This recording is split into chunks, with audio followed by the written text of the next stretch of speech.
आज जो है कौन सा चैप्टर होगा? चैप्टर 4। चैप्टर 1, 2, 3 अपलोड कर दिया गया है, उसको रिवाइज करिए बार बार, उससे ऑब्जेक्टिव बनता है और बनेगा, इसलिए ध्यान रखिएगा उसको। अभी जो है हम चैप्टर 4 का रिवीजन कराने जा रहे हैं। चैप्टर 4 देखिए, चैप्टर 4 जो है उसका नाम है क्या?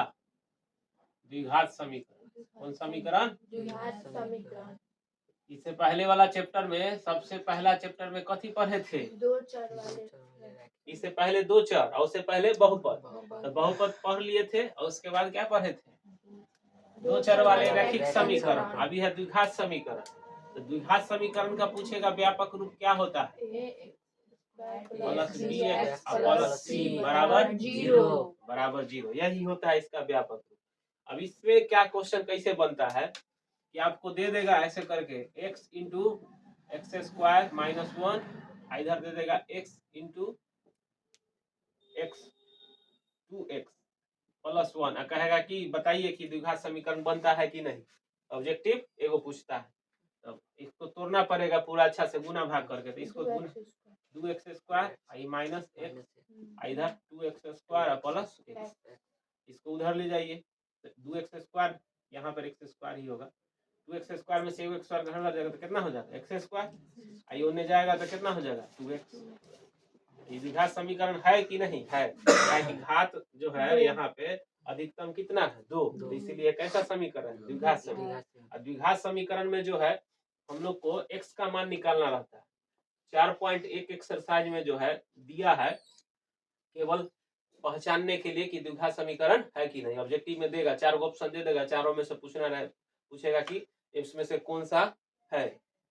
4 ऑप्शन में है ना, तो कह देगा कौन सा नहीं है। तो ध्यान से उसको अच्छे से गुना भाग करके निकालिएगा, एक तरफ करिएगा। अगर इस रूप में आ जाएगा, इस रूप में, तो द्विघात समीकरण है, और नहीं आएगा तो नहीं।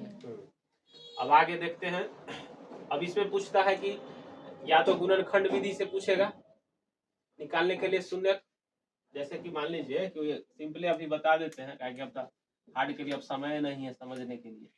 7x आप प्लस 10 दे दिए, इस टाइप से अब पूछेगा कि इसका शून्यक निकालिए। क्या निकालिए? शून्यक निकालिए। तो कैसे निकलेगा? तो हम बताए थे कि एक्स स्क्वायर के कोफिशिएंट और इसका जो होता है, यहाँ पे कोफिशिएंट ए होता है, यहाँ पे सी, ए और सी के गुना करिए तो कितना होगा? 10।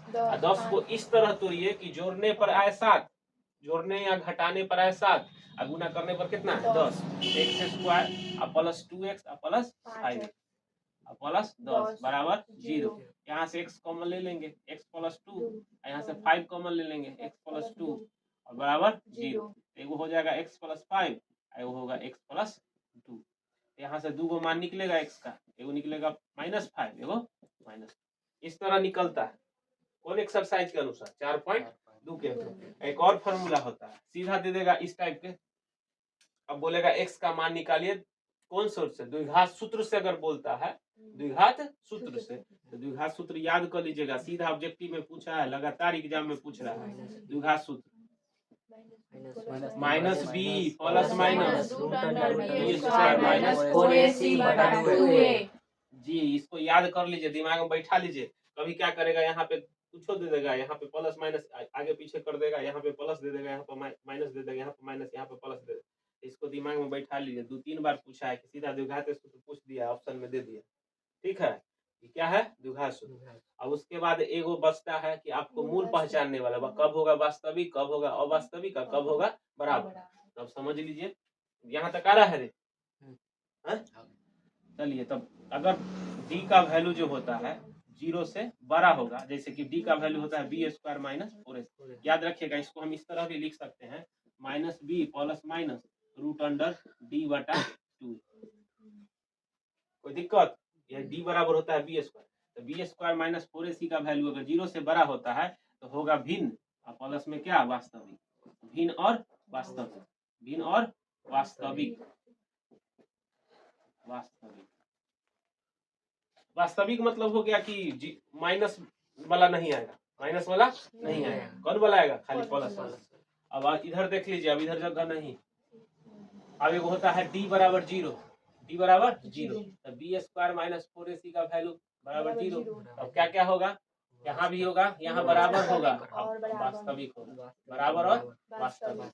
ये पूछेगा, ध्यान रखिएगा, पूछेगा सीधा दे देगा, मान दे देगा, उसके बाद पूछेगा क्या है इसका मूल का प्रकृति क्या, क्वेश्चन ऐसे देता है मूल का प्रकृति क्या है, इसके ऑप्शन के अनुसार देखिएगा। एगो आता है डी का वैल्यू 0 से छोटा, यानी कि बी स्क्वायर माइनस 4ac का वैल्यू 0 से छोटा, जैसी 0 से छोटा होगा वैसी क्या हो जाएगा, निगेटिव। निगेटिव कोई भी याद रखिएगा, कोई भी नंबर अगर रूट के अंदर निगेटिव में आता है तो क्या हो जाता है, अवास्तविक। क्या होता है, अवास्तविक। पढ़ना है 11th क्लास में, इस कौन क्लास में, 11th क्लास में पढ़ना है।